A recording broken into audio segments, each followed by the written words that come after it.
और चलिए मेहमानों का रुख कर लेते हैं। जो इस वक्त मेरे साथ मेहमान जुड़े हैं, शुभेंदु शेखर अवस्थी जी हैं, प्रवक्ता हैं भारतीय जनता पार्टी के, जो चर्चा में इस वक्त मेरे साथ जुड़ चुके हैं। आतिश भारद्वाज जी कांग्रेस पार्टी के प्रवक्ता हैं, वो भी इस वक्त मेरे साथ जुड़ चुके हैं। निरंजन पोद्दार जी हैं, राजनीतिक विश्लेषक। आप तीनों के लोगों का बहुत बहुत स्वागत। निरंजन पोद्दार जी, सर मैं ओवरऑल आज क्योंकि जो लेटेस्ट डेवलपमेंट है, आम आदमी पार्टी की बैठक हुई है मनीष सिसोदिया जी के घर पर, जिसमें तय हुआ कि आम आदमी पार्टी एक नए कैंपेन को शुरू करेगी।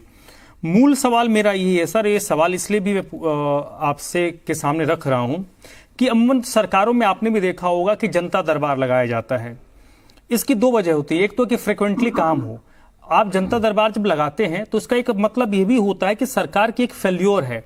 फेल्योर इस तरीके का है कि लोगों के थानों में काम नहीं हो रहे, ब्लॉक में काम नहीं हो रहे, तहसीलों में काम नहीं हो रहे, जिसके कारण लोगों को मंत्री जी के या जो पावरफुल लोग हैं उनके जनता दरबार में आना पड़ता है, वहां से कॉल जाता है तो फिर उस पर एक्शन होता है। तो ये एक वजह है। दूसरा जो मैंने सवाल सीधे तौर पर पूछा, आम आदमी पार्टी को ये जरूरत क्यों पड़ी आपके हिसाब से कि विधायक आपके द्वार अभियान इनको चलाना पड़ रहा है? देखिए धर्मराज जी, जो आपने कहा जनता दरबार वाली चीज, देखिए इसके अंदर थोड़ा सा मेरी आपसे मत भिन्नता है। और वो इसलिए ये है कि कई बार जनता दरबार इसलिए भी लगाया जाता है कि जो सिस्टम है, या यूं कहें कि जो सरकारी मशीनरी है, वो हमारी अपेक्षा अनुरूप काम कर रही है या नहीं कर रही है, इस चीज की जानकारी की जनता दरबार से जो सरकार के मुखिया हैं वो इस चीज से अंदाजा लगाते हैं। इस बात का पहली बात। दूसरी बात, जो महत्वपूर्ण मुद्दा है वो ये है कि जिस तरीके से आम आदमी पार्टी ने पिछले समझ लीजिए 10 वर्षों से जो दिल्ली की सरकार चलाई है प्रत्यक्ष रूप से, यानी कि उससे पहले की बात नहीं कर रहा मैं, जिससे पहले हंग असेंबली थी, और ये कह सकते हैं कि भाई हमारी तो 49 दिन की सरकार थी। लेकिन मैं इस 10 वर्षों की बात करूं तो निश्चित रूप से जनता ने जो वोट दिया था वो कहीं ना कहीं अरविंद केजरीवाल जी के चेहरे पे दिया था। और जो विधायक इन्होंने नामित किए थे, यानी कि जो प्रत्याशी इन्होंने नामित किए थे, वो इन्होंने कहा था कि जनता के बीच से हम जनता के लोगों को विधानसभा में भेजने के लिए हम नामित कर रहे हैं। लेकिन वास्तविकता क्या हुई? वास्तविकता ये हुई कि वो आम आदमी पार्टी कहीं ना कहीं खास आदमी पार्टी बनती चली गई, और जो इनके विधायक हैं वो आप ये समझ लीजिए विधायक से बड़े हो गए। और दूसरी सबसे बड़ी बात, जिस तरीके से अभी पिछले कुछ 1.5 साल 2 साल का जो समय बीता है धर्मराज जी, इसको भी आपको समझना पड़ेगा कि जिस तरीके से कथित तौर के ऊपर आम आदमी पार्टी व्यथित चल रही है, इसका बहुत बड़ा फर्क है। जिस तरीके से आप कह रहे हैं कि भाई मनीष सिसोदिया जी के आने से पार्टी के अंदर ऊर्जा आ गई, पार्टी का प्रचार अभियान तेजी से पकड़ गया, मैं आपको निश्चित रूप से दावे के साथ बता रहा हूं कि 2020 के विधानसभा चुनाव के अंदर स्वयं मनीष सिसोदिया जी की सीट फंसी थी, और मेरे हिसाब से मात्र 3,3200 वोटों से वो चुनाव जीत पाए थे। और इस बार उनके लिए भी मेरे हिसाब से वहां चुनाव निकालना बहुत आसान नहीं होगा। लेकिन फिर भी आम आदमी पार्टी, और जिस तरीके से विधायकों की बात कर रहे हैं, तो ये जो आम आदमी पार्टी के जो विधायक हैं उनके प्रति जनता में इतनी गहरी नाराजगी 2020 में भी थी, लेकिन जनता ने जो वोट दिया था वो केजरीवाल जी के चेहरे पे दिया था। और इस बार जो केजरीवाल जी का चेहरा है वो भी कहीं ना कहीं थोड़ा सा धुंधला हुआ है। चाहे उसके अंदर आप ये मान सकते हैं कि उनके ऊपर जो आरोप लगे या जो जेल गए, या मान के चलिए जिस तरीके से जनता ने। और इसके अंदर सबसे बड़ी बात क्या है कि पिछले 2015 से लेकर के 2020 का कार्यकाल छोड़ दीजिए, उस समय जनता ये सोचती है कि भाई इनका सीखने का टाइम था।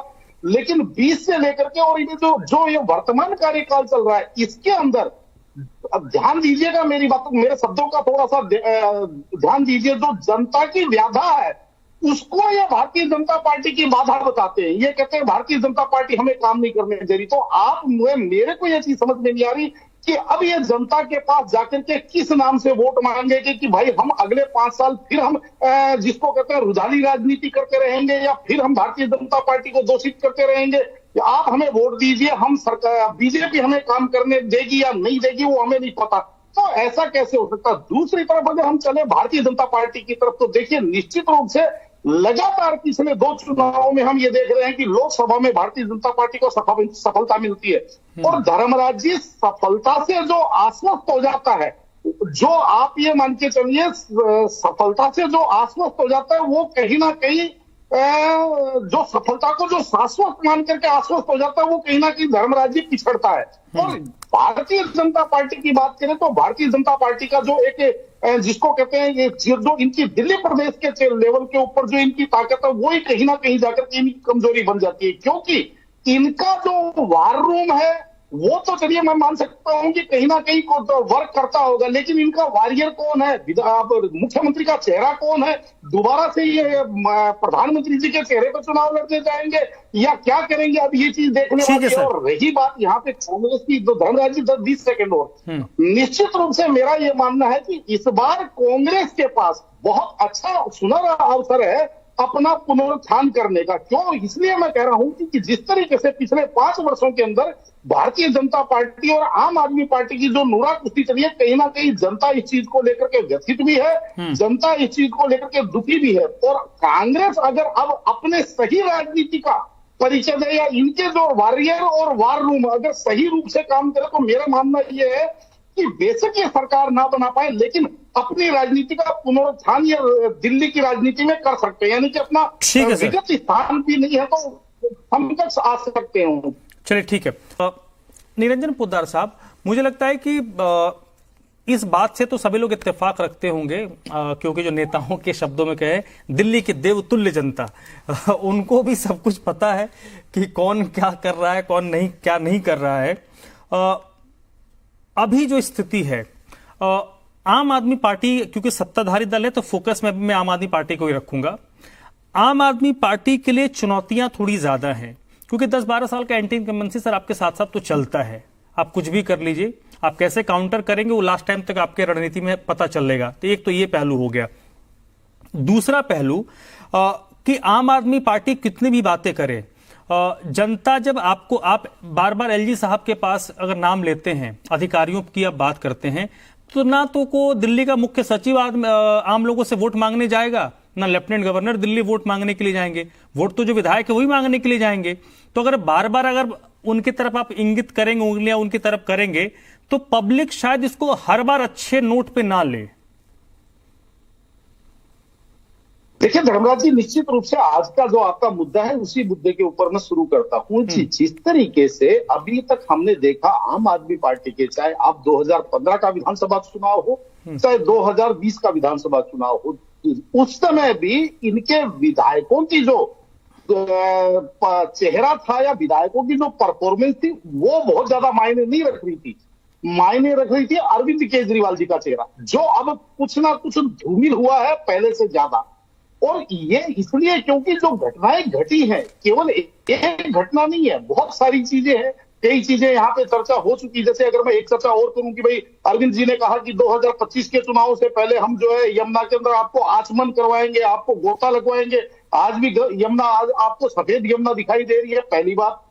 दूसरी बात, जिस तरीके से अब ये आम आदमी पार्टी के जो विधायक थे, जिस तरीके से 2024 के चुनाव से पहले भारतीय जनता पार्टी के लिए एक बहुत बड़ी लाइबिलिटी साबित हुई कि मोदी जी के नाम पे हमें वोट मिलता है, कैंडिडेट इसके अंदर गौण है, मोदी जी के नाम पे वोट मिलता है। वैसे ही आम आदमी पार्टी के जो विधायक हैं उनके अंदर एक इस चीज का वहम है कि केजरीवाल जी के नाम पे वोट मिलता है, लेकिन उनको ये नहीं देखा कि जनता की उनके प्रति एंटी इनकम्बेंसी कितनी है। और इस बार आप ये समझ लीजिए 40 से ज्यादा विधायक ऐसे हैं कि जिनको आप ये समझ लीजिए जनता उनसे रुष्ट है।